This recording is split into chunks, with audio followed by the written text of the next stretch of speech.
श्री जगदीश प्रसाद गुप्ता छत्तीसगढ़ शासन में chief engineer के पद से रिटायर होने के बाद श्री द्वारिका महाराज स्मृति न्यास के तत्वाधान में श्री द्वारकाधीश एवं बागेश्वर महादेव मंदिर का वर्ष 2005 में अपने पुत्रों इंजीनियर कुंजन गुप्ता एवं इंजीनियर भुवन गुप्ता के सहयोग से अवंती विहार रायपुर छत्तीसगढ़ में निर्माण करवाया। श्रीमद् भागवत कथा, राम कथा, गीता तत्व, वेदांत आदि के तात्पर्य को व्यासपीठ से कहने के कारण संतों द्वारा इन्हें आचार्य श्री जगदीश भी कहा जाता है। अपना संपूर्ण जीवन परमात्मा की सेवा में दिया। उन्होंने परमात्मा भगवान श्री द्वारिकाधीश के दिव्य गुणों और कर्मों को लेकर अभी तक 15 ग्रंथ लिखे हैं, जिन ग्रंथों को भारतवर्ष के जगत गुरु और महापुरुष संतों के द्वारा आशीर्वाद प्राप्त हुआ है। उनके ग्रंथ श्वेताश्वत रूपनिषद, सरलतम बोध के षष्टम विचार, परम देव परमात्मा की असीम शक्तियाँ। इसका उद्बोधन सुन रहे हैं आप। श्वेताश्वत रूपनिषद, सरलतम बोध का उद्बोधन सुन रहे हैं आप। तो समझ लें कि वह सर्वव्यापी होने से सर्व का उपादान है, सब जगह व्यापक वो कारण है। सर्वभूतांतरात्मा होने से सर्व का निमित्त कारण है। सर्वभूतेषु गुणा होने से आवृत रूप से रह रहा है। सर्वभूति उसके आवरण है, वह चेतन है, अद्वितीय है। अब श्रुति का कहना है कि वह सर्वभूताधिवासा है, उसका अर्थ है वह सर्वाधिष्ठान है। सर्वभूता नाम अधिवासा, सर्वभूताधिवासा। कर्माध्यक्ष अनाद्य विद्या से अनुसृत होकर जीव जो अपने को संसारी मानता है, परिच्छिन्न मानता है, कर्ता भोक्ता मानता है, कर्म के अनुसार जिसका जैसा कर्म है उसके अनुसार उसको शक्ल देने वाला है। ब्रह्मसूत्र के अनुसार फलमत उपत्ति है, माने फल देने वाला होने से वो कर्म का अध्यक्ष है। फलमत उपपत्ति है ब्रह्मसूत्र वेदांत का भगवान व्यास का सूत्र है। यदि वो मौजूद न हो अधिष्ठान के रूप में, अंतर्यामी के रूप में, नियंत्रक के रूप में, ईश्वर के रूप में, तो तत् कर्मों का तत् फल मिलना संभव नहीं है। इसलिए वही कर्माध्यक्ष है। साक्षी, क्या विलक्षण बात कहा है श्रुति ने कि परम देव परमात्मा पक्षपात नहीं करते।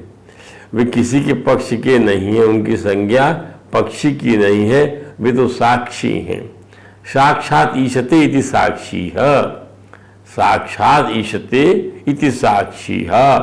व्याकरण के अनुसार साक्षी शब्द की जो उत्पत्ति है उसमें साक्षात का सा, ध्यान दीजिए, साक्षात का सा लगा हुआ है और ईक्षते का अक्षा लगा हुआ है। दोनों मिलकर साक्षी से होता है। यही उसका निरुक्त विश्लेषण है। निरुक्त जो गुण शब्दों का अन्वय बताता है, उसकी व्युत्पत्ति बताता है। वेदांत को पढ़ने के लिए उपांग है उसका। शब्दों का भी अनुमानात नहीं लिया जा सकता, इसका ही भी नियंत्रण व्याकरण है। तो साक्षात ईशते इति साक्षी ही, साक्षात का सा और साक्षात का सा और इच्छते का अक्षा मिल गया। जो शासन करता है साक्षात वो है। चेता व परमात्मा इस संपूर्ण उपाधियों को चेतन बनाता है। चेता माने चितयति, भौतिक चेतना से श्रुति का मतलब नहीं है कि किसी बेहोश को दवा दे दो चेतन हो जाए। अरे परमात्मा की चेतना जो है वो स्वयं प्रकाश सर्वावभाषक है। केवल माने अकेला। चेता कहने से जो चैत्य के साथ संबंध की प्राप्ति हुई थी उसका निषेध करने के लिए श्रुति परमात्मा को केवल की संज्ञा से करती है। इसका मतलब केवल शुद्ध व परमात्मा है, दूसरा और कोई नहीं। सब कुछ करते हुए जो दूसरा चीज है, दूसरी चीज वो जो चेताई जाती है या देखी जाए, जिसका यह साक्षी है वो सत्य नहीं है, मिथ्या है। जिसको यह देखता है, जिसको यह चेतना, जिसको यह चेताता है वह चैत्य सच्चा नहीं, झूठा। क्योंकि जो सतता है वही है केवल, क्योंकि सतता वही है केवल, दूसरी सत्ता नहीं है। निर्गुण ज्ञान, दया, शांति आदि सभी गुण माने जाते हैं, तो ये गुण तो आने जाने वाले हैं। तो ज्ञान स्वरूप परमात्मा एक ही देव है, ऐसे गुणी नहीं है जो ऐसे गुणी नहीं। वे तो निर्गुण माने स्वयं ज्ञान है, साक्षी है, चेता है, केवल है। ये ऐसे ज्ञान है जो आने जाने वाला ज्ञान नहीं है। आने जाने वाला ज्ञान तो बुद्धि का गुण है। किसी को मान लिया ये अच्छा, किसी को मान लिया बुरा है। आदि, ये सभी गुण तो बुद्धि के हैं, परंतु यह ज्ञान स्वरूप स्वयं प्रकाश सर्वभाषक जो परमात्मा है, ये कैसे है कि निर्गुण है। इसका जो ज्ञान है वो गुण रूप नहीं है, स्वरूप रूप है। ध्यान दीजिए, इसका ज्ञान गुण रूप नहीं है, स्वरूप रूप। अब आगे अगले मंत्र को देखिए क्या कहता है अगला मंत्र सुनते से उपनिषद का। एको वशी निष्क्रियाणां बहुनां एकं बीजं बहुधा करोति तमात्मस्थं ये अनुपश्यन्ति धीरा तेषां सुखं शाश्वतं नेतरेषां। वाह, एको वशी, जो अकेला ही निष्क्रियाणां बहुनाम, वास्तव अक्रिय जीवों का वशी वही एका वशी बहुनाम निष्क्रियाणाम। अक्रिय जीवों का जो एकमात्र शासक है, अकेला ही शासक, और एकम बीजम, और प्रकृति रूप बीज को बहुधा करोति, अनेक रूपों परिणित कर देता है। एको वशी निष्क्रियाणां बहुनाम एकं बीजं बहुधा करोति तमात्मस्थं ये अनुपश्यन्ति धीरा तेषां सुखं शाश्वतं नेतरेषां। एको वशी निष्क्रियाणां बहुनां एकम बीजम बहुधा करोति। एक और प्रकृति रूप बीज को अनेक रूपों में परिणित कर देता है। वाह, उस अपने हृदय में परम ऐसे परमात्मा को जो हमारे हृदय में स्थित है, उसको केवल धीर पुरुष निरंतर देखते रहते हैं। उन्हें सदा रहने वाला परमानंद प्राप्त होता है, किंतु दूसरों को न इतरेषाम, तेषां उनको मिलता है जो परमात्मा को, एक परमात्मा को अपने भीतर देखते हैं, तो ये समझते हैं कि वही एक प्रकृति बीज को अनेक रूप में परिणित कर देता है, वही परमात्मा अकृत जीवों को सक्रिय बना देता है, उनका शासक है।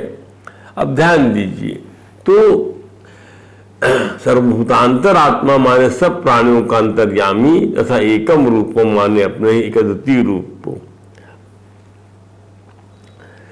ये मंत्र कठोपनिषद के अध्याय 2 की दूसरी वल्ली के 12वां मंत्र के समान है। तो सर्वभूतांतर आत्मा वही श्वेता स्वतरोपनिषद के इस मंत्र में निष्क्रिया नाम है।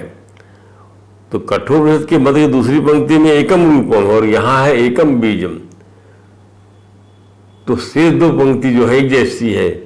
ध्यान दीजिए, इस दृष्टि से हमने यहाँ अपनी विवेचना इस प्रकार से कर ली है। तो कठोपनिषद के मंत्र में यह शब्द का अर्थ हो गया।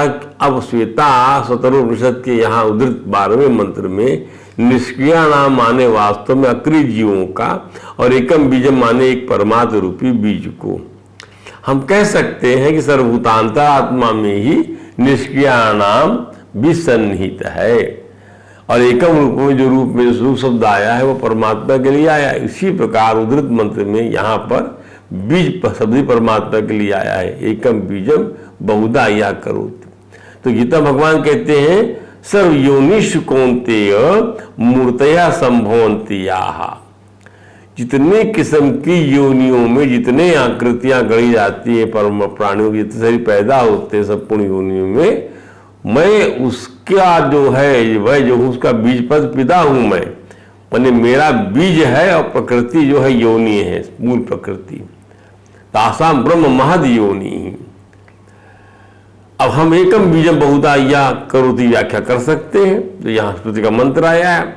अब हम 84 लाख योनियां तो शरीरों के पैदा होने के स्थान है, हाँ है, लेकिन योनियों में जब तक बीज का स्थापन ना हो तो शरीर का निर्माण कैसे हो? तो उन सब योनि का उत्पत्ति स्थान माता का गर्भ है, महद ब्रह्म है अर्थात मूल प्रकृति है। उस मूल प्रकृति में जीव रूप जीव बीज का स्थापन करने वाली कौन है? पिता परमात्मा ही है। भिन्न भिन्न वर्ण और भिन्न भिन्न आकृति, भिन्न नाना प्रकार के भिन्न शरीरों में भगवान अपने चेतन स्वरूप बीज को साबित करते हैं। इससे सिद्ध होता है कि प्रत्येक प्राणी में स्थित परमात्मा का अंश शरीरों की भिन्नता से ही भिन्न भिन्न प्रतीत होता है। प्रत्येक प्राणी में स्थित परमात्मा का अंश शरीरों की भिन्नता से भिन्न भिन्न लगता है। वैसे तो वह जो है परमात्मा बीज रूप से एक है, शरीरों की भिन्नता से अलग लगने लग जाता है।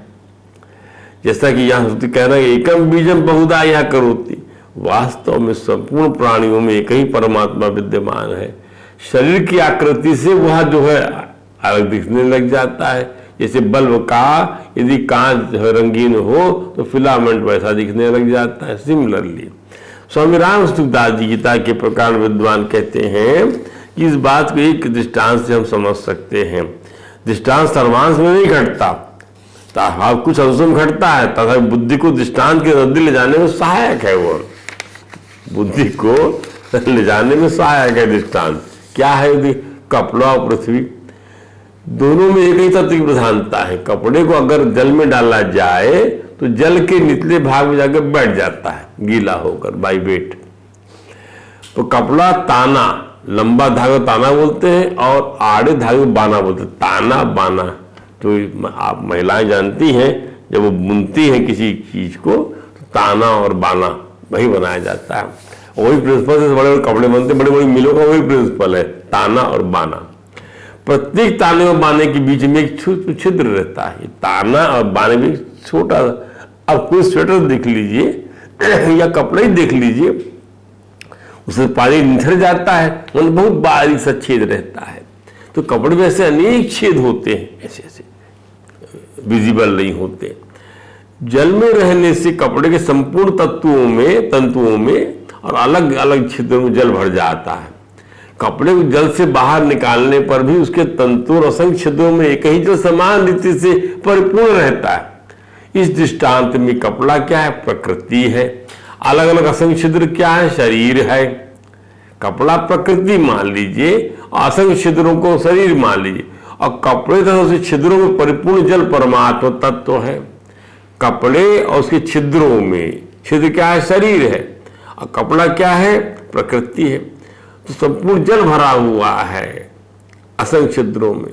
असंख्य छिद्र माने शरीर है, असंख्य छिद्र माने शरीर, असंख्य आकार, और उसके कपड़ों उसके छिद्र परिपूर्ण वो परमात्मा तत्व जो भरा हुआ है। एक कपड़ा बन गया, एक कपड़ा है उसमें छिद्र है, छिद्र शरीर मान लीजिए। तो बुद्धि को दृष्टांत नजदीक ले जा रहा है, अर्थात परमात्मा ही भरा हुआ है, परमात्मा ही भरा हुआ, उसके छिद्रों में परिपूर्ण जल परमात्मा तत्व है। आकृति से हम अलग समझ रहे हैं, इस दृष्टांत से हम समझ लिए कि परमात्मा तत्व ही छिद्रों में जल के रूप में भरा हुआ है। स्थूल दृष्टि से तो प्रत्येक शरीर में परमात्मा तो अलग अलग दिखाई देता है, अलग दिख रहा है इसका शरीर स्थूल दृष्टि से। एकम बीजम यो बहुधा करोति, एकम रूपम यो बहुधा करोति। पर सुदृष्टि दिखा जाए संपूर्ण शरीरों में, संपूर्ण संसार में एक ही परमात्मा तो परिपूर्ण है। ये एग्जाम्पल से समझाया। तो निष्क्रिय नाम बहु नाम, उसका एक दूसरा अर्थ निकाल किया जा सकता है कि सर्वभूतांतर आत्मा के अर्थ की व्यापकता को प्रभावित नहीं करता, अपितु उसकी पूर्ति करता है। निष्क्रिय नाम बहु नाम, सर्वभूतांतर आत्मा बोलो, निष्क्रिय नाम बहु नाम बोलो। एको वशी परमात्मा तो एक है, सब उसके वश में है। कौन वश में है? तो कहते हैं महाप्रलय होने पर निष्क्रिय होकर बहुत से जीव पड़े रहते हैं, तो उनको सबको वश में करके निष्क्रिय नाम, क्योंकि उनके हाथ नहीं, उनके पांव नहीं, जीभ नहीं, तो बेचारे कैसे बोले, कैसे करें, कैसे चले? निष्क्रिय होकर बहुत सारे जीव अपनी अपनी उपाधि में सोए रहते हैं, उसको उनको वश में करके पर वही परमात्मा उनका संचालन करता है। एकम बीजम बहुधा यह करोति, एक बीज को जो है अनेक अंकुरण उसमें हो जाते हैं। वो अपने ऊपर बीज का अर्थ परमात्मा का अंश किया हमने। यहाँ प्रकृति से मुझे अर्थ करते हुए कहते हैं कि जो एक ही बीज को बहुत बना देता है। मान लो आम का बीज है, उस बीज से कितने सारे आम पैदा हो सकते हैं। पूरा एक झाड़ ही एक बीज लगा देता है, कोई इसकी गिनती नहीं बता सकता। अब एक आम का पेड़ अगर 50 वर्ष तक फल देता रहे और हर साल उससे 5000 फल लगे, उसी कलम से दूसरे कलम प्रकार के आम बना दिए जाए, जैसे दशहरी, हापुस, लंगड़ा आदि प्रकार के आम बनाए जाए, तो कोई भी गिनती कर सकता है भला? तो किसने एक एक बीज में शक्ति दी? एक चने में 100 वर्ष में एक चने से कितने चने पैदा हो सकते हैं? कोई गिनती है? क्या विलक्षण शक्ति है इस बीज में। अनादिकाल से अब तक ये परंपरा चल रही है। तो कितना प्यारा मंत्र हो गया। क्या ये मंत्र कितना प्यारा। एको वसी निष्क्रियाणाम बहूनाम एकम बीजम बहुधाया करोति तमात्मस्थम यनुपश्यन्ति धीरा तेषां सुखम शाश्वतम नेतरेषां। वाह, क्या बात है। तो वह अधिष्ठान चैतन्य, वह साक्षी चैतन्य बीजों के बहुत होने पर भी जो एक रहता है, वही संसार सहित, संस्कार सहित जल में भी उसको बढ़ा रहा है। और संस्कार सहित जो जब तक आप चिंतन नहीं करेंगे, ये समझने समझाने की विवेचना करने पर एक बार में आप समझें, तो आपको बार बार इसका अभ्यास होता करना चाहिए। बार बार इस वीडियो को हमारे देखिए और समझिए, हमसे बातचीत करिए, तब आप समझ पाएंगे। इतनी सारी चीजें प्रसारित हो रही हैं, पर समझ में आना चाहिए ना। समझ में कब आएगा? जब आप जो है उस व्यक्ति से खुद बात करेंगे, पूछेंगे उससे, तब समझ में आएगा। भगवान का प्रचार प्रसार करना है। इस प्रचार तंत्र में हमारे को अपने प्रचार की आवश्यकता नहीं है, ठाकुर जी को गुणानुवाद की जरूरत है। आप भी दो चार बातें उसके बारे में बोलेंगे तो आप उसकी चर्चा करेंगे, हमारी नहीं। क्योंकि हम कौन सी नई बात बता रहे हैं? जो वेद कह रहा है वही तो हम बता रहे हैं, जो संतों ने समझाया वही तो हम बोल रहे हैं, जो संतों ने लिखा भाष्य वही तो हम भी समझ रहे, समझा रहे हैं आपको। वैसे ही आपको समझना है। बार बार समझने से, बार बार कभी कृपा कर देंगे भगवान, तो आपकी बुद्धि बिल्कुल वैसी सोचने लग जाएगी। उसको क्या बुद्धि कितना उदाहरण दे सकती है उसके बारे में बताइए, क्योंकि बुद्धि से परे की वस्तु है वो। ये तो उन्हीं के द्वारा बताया गया अपने बारे में। भगवान के बारे में भगवान ने नहीं बताया, कोई और नहीं बता सकता उनके बारे में। हम सब स्तुति ही करते हैं उनकी, स्मृति ग्रंथों में स्तुति ही तो है उनकी। अपने बारे में बता दिए ब्रह्मा को, देखो मैं ऐसा हूं, इसको तुम नोट कर लो और जहाँ सृष्टि बनाओ तुम, तो मोहित नहीं होगे तुम किसी काल में। एतावदेव जिज्ञासत्वात्मनाः। और किसी कल में तुम मोहित होगी। भगवान का जो चतुश्लोकी भागवत चौथा मंत्र है ये, ब्रह्मो कहा भगवान ने। तो उस अधिष्ठान साक्षी चैतन्य को देखना है। कहाँ देखना? बोले तमात्मस्थम। विद्वान लोग उसको अंतःकरण में स्थित देखते हुए, विद्वान जो धीर होते माने विषय की उपस्थिति में भी निर्विकार रहते हैं, वे देखते हैं, उन्हीं को शाश्वत सुख अर्थात परम परमात्मा की प्राप्ति होती है। इसकी विपरीत जो धीर नहीं है, जो सर्वत्र परमात्मा को नहीं देखता, उससे यह शाश्वत शांति नहीं मिलती।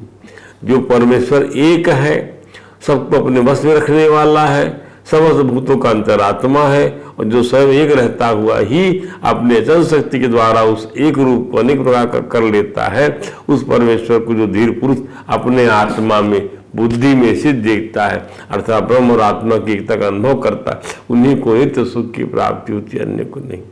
आइए अब दूसरे मंत्र को देखते हैं। इस कठोपनिषद में जो मंत्र है उसको समझते हैं, इसी से मिलता जुलता। नित्यो नित्यानाम चेतनश्चेतनानामेको बहुनाम यो दधाति कामां तमात्मस्थं यनुपश्यन्ति धीरास्तेषां शांति शाश्वती नेतरेषां। जो अनित्य पदार्थ में नित्य, नित्यो नित्यानाम, चेतनश्चेतना, जो चेतनों में चेतन है और जो एक रहते हुए भी अनेक कामनाओं का विधान करता है, अर्थात उनको पूर्ण करता है, उसको जो धीर पुरुष अपने आत्मा में स्थित अनुभव करते हैं, उन्हीं को शाश्वत शांति प्राप्त होती है, दूसरों को नहीं। अब देखिए भगवान यम ने सूर्यो यथा सर्वलोक से चक्षु कहा। इस मंत्र में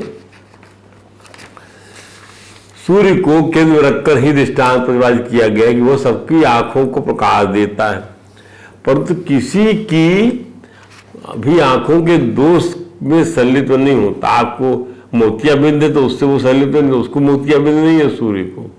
उसी प्रकार सभी की आत्मा जो परमात्मा है अथवा समस्त जीवात्माओं का जो आत्मा है, जीवों के उपाधिजन्य स्वाभाविक दोषों और वृत्तियों से संलिप्त नहीं होता। माने आत्मज्ञानी मैं दुखी हूं, मैं सुखी हूं ऐसा अभिमान नहीं करता। ये जान जाता है तो मैं दुखी मैं सुखी अभिमान नहीं करता हूं। इसी प्रकार के प्रयोजन के दो अन्य पहलू भी दोनों मंत्रों में भगवान यम ने निर्देशित किया। कठोपनिषद का कंटेंट यहाँ पर आपको समझा रहे हैं। इस मंत्र मिलते जुलते हैं। तेषाम सुखम शाश्वतम नेतरीशाम, माने उन आत्मज्ञानियों को शाश्वत सुख की प्राप्ति होती, माने दुख की आत्यंतिक निवृत्ति, जो सारो हो जहां, और परमानंद की प्राप्ति होती। इसी प्रकार परमात्मा में नानात्व न देखने वाले आत्मा को शाश्वत शांति प्राप्ति होती। परमात्मा में नानात्व मत देख लिए, प्रकृति में नानात्व है। तेषाम शांति शाश्वत, तीन प्रकार के प्रयोजनों को एक दृष्टि में रखकर ही परमात्मा के स्वरूप का निरूपण भगवान यम के द्वारा आत्मज्ञान की प्राप्ति के लिए किया जा रहा है, जबकि वास्तविक प्रयोजन तीन नहीं एक ही है। आइए उन दोनों मंत्रों की विवेचना से एक प्रयोजन के शेष दो पहलुओं को भी हम विचार कर लें।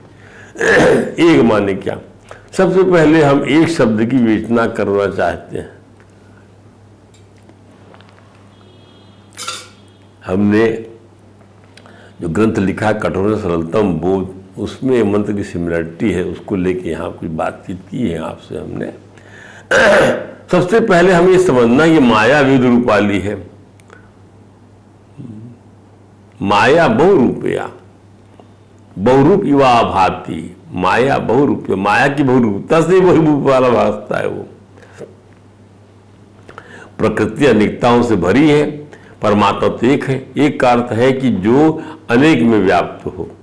एक के साथ सूर्य लगने से गणना में विविधता आ जाती है, इसलिए कभी भी दान आदि परमात्मा के लिए यही एक का सिक्का रखा जाता, अन्यथा दक्षिणा दिव्य नहीं बन पाती। श्रीमद् भागवत में भगवान श्री शुक्र ने कहा,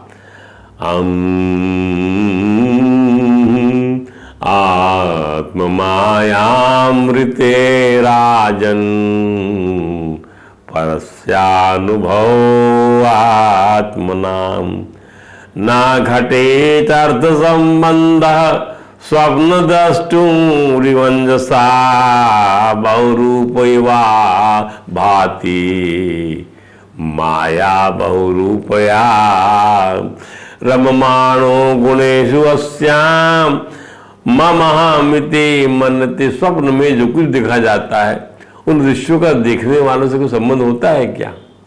है? नहीं होता। वैसे देहादि से अतीत अनुभव स्वरूप आत्मा का माया के बिना दृश्य पदार्थों के साथ कोई संबंध नहीं है। आत्म माया अमृते राजन परस्यानुभव आत्मना। इस बात समझना ही तो वेदांत है, उपनिषद है, ब्रह्म ज्ञान है, आत्मज्ञान है। या आत्मा विविध रूप वाली माया के कारण ही विविध रूप वाला प्रतीत होता है। जब माया गुण में रम जाता है उसको मान लेता, स्वीकार कर लेता, तब यह मैं हूं, यह मेरा है, इस प्रकार मानने लगता है।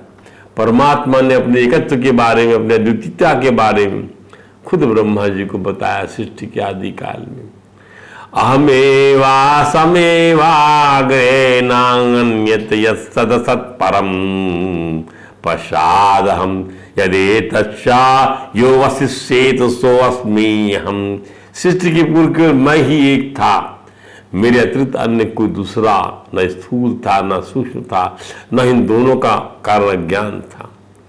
जहाँ यह सृष्टि नहीं है वहाँ मैं ही मैं हूँ, केवल मैं एक अद्वितीय। और जिस सृष्टि के रूप में जो कुछ प्रतीत हो रहा है वह भी मैं ही हूँ, और जो कुछ बच रहेगा वह भी मैं ही हूँ।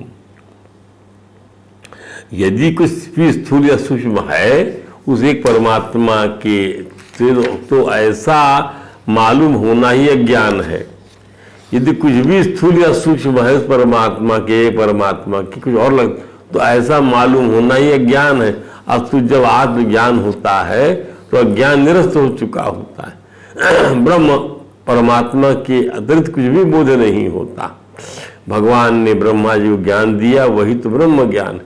राजा परीक्षित जब ज्ञान हो गया तब यही कहा ना, राजा परीक्षित ने, सुखदेव जी ने अपने उद्देश्य में कहा क्या कि दसंतम तक्षकम पालम विषाननम ले लिया नहीं ना पश्यति विश्वम च शरीरम च पृथगात्मना। सब कुछ, कोई दूसरी चीज समझ ही तुमको नहीं आएगी आत्मज्ञान के बाद। यही है आत्मज्ञान, आत्मबोध। तो और भगवान ने कहा ब्रह्मा जी को दूसरे मंत्र में चौथी से लुआकर, ऋते अर्थम यद प्रतीयेत न प्रतीयेत चात्म। उस परमात्मा कुछ भी नहीं है। जब ये जो प्रतीत हो रहा है ना, कुछ नहीं है उसके अंदर में, माया से सभी माया है। ये एक परमात्मा वाला कुछ। तम विद्वात आत्मनो मायाम यथा भासो यथा प्रजा भासती, एक चीज जैसा अंधकार भासता है प्रकाश में। एक अद्वितीय सत्य सिवा अन्य कुछ वस्तु है ही नहीं, परंतु मालूम होती है, इससे अनेक मालूम पड़ती है। मुझे अधिष्ठान परमात्मा में इस एक मिथ्या प्रतीति के लिए मेरी माया का कारण जानना चाहिए। इस मिथ्या प्रतीति के लिए, जैसे राहु आकाश मंडल नक्षत्रों में राहु होते हुए भी दिखलाई नहीं पड़ता, वैसे जिस कारण से मेरा एकत्व बाधित सा हो जाता है, वही मेरी माया शक्ति है। क्या बात है, जिससे मोहित हुए बिना कोई रह नहीं सकता। मेरा एकत्व जहाँ बाधित हो जाए, दूसरी सत्ता आ जाए, भयम द्वितीय अभिनिवेशता स्यात्, तहाँ भय लग जाएगा आपको। तो एक माने स्वतंत्र, एका का अर्थ है एक है। अरे भाई वो आदमी तो एक है, बिल्कुल एक है, अकेला है, बहादुर है, उसको किसी मदद की जरूरत नहीं है। गीता में ठाकुर जी की स्तुति करते राजा अर्जुन ने कहा, न तत्समा न अप्यधिका, उससे उसके बराबर कोई नहीं तो अधिक कैसे होगा। हे प्रभु, आप बराबर कोई नहीं तो अधिक कहाँ से होगा। ऐसी दिव्य हस्ती हो जिसका एक वही होता है। परमात्मा एक है, माने उस जैसा वही है, अनुपम है, हेतु दृष्टांत से वर्जित है, घट सकुर आदि में अनुगत प्रतिका के समान एक है, सर्वगत है। जैसे मिट्टी से बने हुए सब खिलौनों में मिट्टी, जैसे पानी की सब चीज़ों में पानी, आग की सब चीज़ों में, चिंगारियों में आग, वायु की सब चीज़ों में, झोंकों में वायु, और घटाकाश मटाकाश सब में महाकाश। जैसे स्वप्न और मनोराज्य, स्वप्न और मनोराज्य की दृष्टियों में मन, जैसे भ्रांति कल्पित पदार्थों में अधिष्ठान, ये सब क्षेत्रों में एक क्षेत्रज्ञ, ऐसे एक प्रकाश सर्वभाषक आत्मा द्वितीय रहकर ही सर्वोत्तम भास रहा है। इतने रूपों में भासने पर भी इसके एकत्व में कोई अंतर नहीं आता है। जहां एकत्व बाधित होता है वो समझ लीजिए माया के कारण से है। जहां मेरा भगवान का एकत्व बाधित सा हो गया, वही भगवान की माया शक्ति है। उसके ऐसा लगता है आपको। वसी शब्द की वेदना के बाद विशेष को समझने का प्रयास करेंगे कि जो विशेष है वसी, इसको समझते हैं। एक है विशेषण और वसी जो है एको वसी। एक क्या है विशेषण और वसी क्या है विशेष है। वसी की विशेषता बता रहा है ये शब्द। संस्कृत विद्वान के अनुसार वस धातु से वसी बना है, अर्थात जो अपने अधीन करके रहे उसे वसी कहते हैं। जो वश में करके रहे उसे वसी बोलते हैं। जैसे इंद्रियां जिसके वश में रहे उसे महात्मा को वसी बोलते हैं। वसी माने वसीभूत नहीं, वसीभूत माने कमनीय है, सुंदर। इस प्रकार वसी का अर्थ अलग है, वसीभूत का अर्थ अलग है। परमात्मा कैसा है? ये परमात्मा किसी के वश में नहीं है, सब इसके वश में है। इस शब्द की व्याख्या महाभारत की गई महाभारत में। तो वसी माने कौन? जगत वसे वर्तते स कृष्ण चराचरम। जिस श्री कृष्ण के वश में यह सराचर जगत है वही वसी है, वही श्री कृष्ण परम परमात्मा है। किसी एक नाम में ज्यादा आग्रह होने से दूसरे नाम से भेद हो जाता है। ब्रह्म नाम सुनते सुनते ब्रह्म नाम का संस्कार हो जाता है, कृष्ण नाम सुनते सुनते कृष्ण नाम का संस्कार हो जाता है। तो जिसके जीवन का जैसा नियंत्रण होता है, करना होता है, उसके मन में वैसे शब्द का संस्कार, वैसे भावों का संस्कार, वैसे रूपों का संस्कार डाला जाता है। जैसे रास्ता चलना हो तो उसके संस्कार ठीक रहता है। इसी प्रधान साधना बोलते, इसी का नाम भजन है, इसी का नाम प्रक्रिया। जिस रास्ते चलना हो उसका संस्कार या गाढ़ा ही गाढ़ा या परिपक्व होने देना चाहिए। वशी शब्द का अर्थ शासक भी है। जैसे अंतः प्रविष्टा शास्ता जनानाम, अंतःकरण में स्थित जीवात्मा शरीर के अवयवों पर शासन करता है। पांव से कहता है पांव तू चल, जीव तू चल, आंख तू धर देख, ये क्या है? हुक्म देता है। संत श्री गुरुदेव नानक देव जी ने कहा परमात्मा संपूर्ण पद का शास्ता है, उसका हुक्म चलता है भी सच और होशी भी सच है। अब इसके आगे आपको जो है कल समझाएंगे और इसकी व्याख्या करेंगे, जहाँ याज्ञवल्क्य जी महाराज आगे से भी कहते हैं, ये सब प्रसंग कल आपको बताएंगे। हरे राम राम राम हरे हरे, हरे कृष्ण कृष्ण कृष्ण हरे हरे।